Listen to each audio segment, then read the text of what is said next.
Every generation is defined by a revolutionary. Martin Luther, Che Guevara, Gandhi. These were all men of vision who would stop at nothing to see their ideas implemented into their worlds, who would not rest until the tyranny plaguing their society was eradicated for good. Now, here in the 21st century, a new leader has stepped forward to shock and wow the world with his radical ideas and steadfast determination. His enemy? Social networking.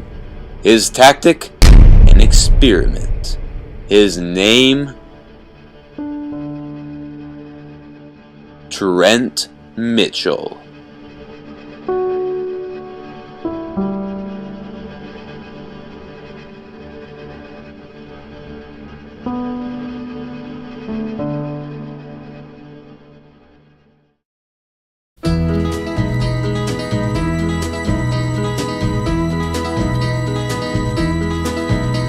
Being a video production teacher at Shorecrest High School for 8 years, Mitchell had built quite a reputation amongst his students. Mr. Mitchell is awesome because he comes up with a lot of cool ideas for his students to do. He knows how to do things, and he always knows how to make projects that are at the right place at the right time.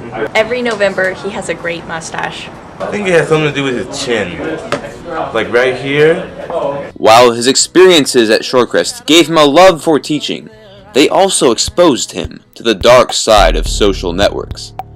Okay, like here's where you should be, and then I'm like somewhere around like right here. Texting is like how I talk to everybody, including my family. When I go home, my daily routine is, I go on my Gmail, I go on Facebook, and I play Minesweeper. I definitely don't social network the most out of the people I know. I know people who social network a lot more than I do, but I definitely do too much. However, it wasn't just the students who were being affected by social networks. For Trent Mitchell, this problem was very close to home as well. Daddy, come play with me, Daddy. Yeah, Daddy. Shut up and leave me alone, you stupid child! I need to finish this text! Go play in the mud or something. God.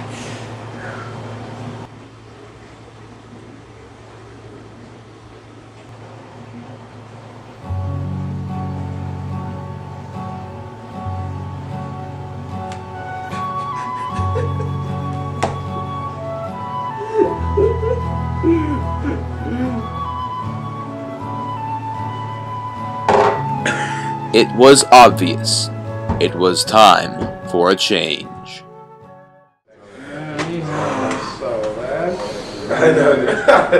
Excuse me, class. May I have your attention for a moment?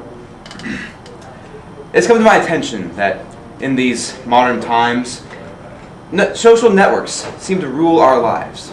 There was a time, not long ago, when to communicate, people had to actually interact with each other, and they couldn't take these technological shortcuts. I feel that it's about time we honored these times. Starting December 6th, 2010, I will declare a social experiment on the students and staff of Shorecrest High School. There will be no texting. You suck! You suck, Mr. Mitchell! Wait, wait, no online games? Jerk! You jerk! Initially, the social experiment was met with mixed reviews. I don't text that much anyway. I don't Facebook anyway. And I think it's a dumb idea. All my buddies on Facebook were like, oh no, Tuesday's not online. Only at school that the social experiment? No, it counts everywhere. And no one's gonna be able to do it. Despite the skepticism over how well the experiment would work, Mitchell and his associate, Martin Ballou, proceeded with their plans. Before they knew it, the evening of the experiment was upon them.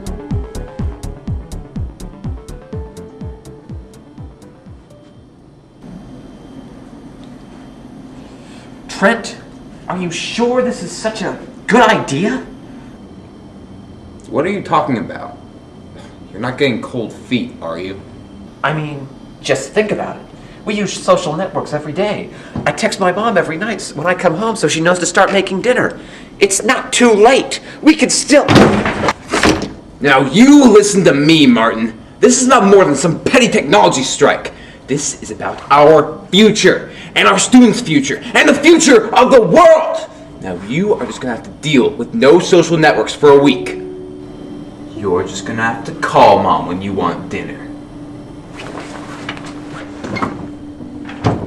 Trent, I'm sorry, Don't worry about it, Martin. Give me a few days and I'll be saying the same thing.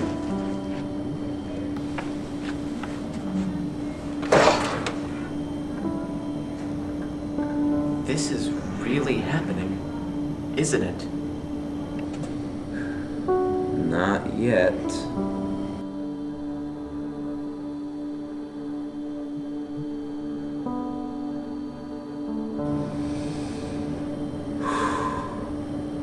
Now it is. The social experiment had begun. Some people were fairly unaffected by it. I didn't think I had a problem with texting or being on Facebook. Do you think you'll make it the full week? Yes, I do. Others had a bit harder time. I've actually not done so good on this social experiment so far. I'm kind of struggling. I've been trying to schedule things and no one's texting. I don't understand why we can't text. It's just a simple message system. There were even a large number of people who were completely opposed to it. I'm not losing anything here. I don't do that shit anyway. I just think it's fucking Needless to say, the experiment took its toll on people. Trent! Don't do it! I've received 573 texts. How am I not supposed to check it? But think about the experiment, Trent! Think about the children! Just shut up, Martin! You were right! It's impossible to try and live without social networks. They're an everyday part of our lives. It's foolish to try and live without them.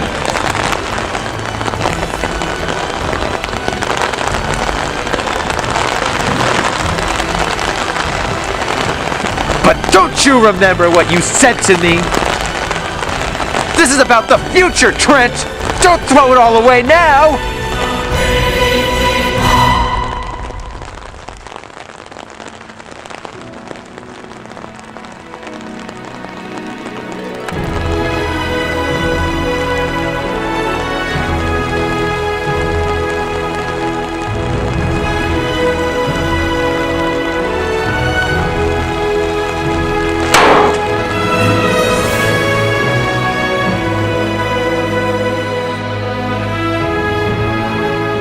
On December 12th, 2010, the social experiment ended. Some rejoiced in having been reunited with their electronics. Others had realized they never really needed them in the first place. Needless to say, many people's ways had been changed. I think maybe there are a few students who will recognize that they waste a lot of time and that maybe they will give themselves some kind of a limit on how much they use that stuff every day and then maybe find something real to do, like Mr. Mitchell says, like, why are you texting when there's a person sitting next to you? I think it's opening students' eyes to maybe how much they do use Facebook or their phone to text and how they use it as a form of communication instead of maybe face-to-face or in-person conversations. I have reviewed my own personal use and tried to cut down. Some men are defined by their legacies. Some men are defined by the wars they fought, the tyrants they dethroned, or the worlds they conquered. Some by their sacrifices. Some by their courage. Some by their determination to take a stand. Trent Mitchell got a bunch of people to not use social networks for a week. And while that may not be cool as some of the other stuff, it's still pretty darn cool.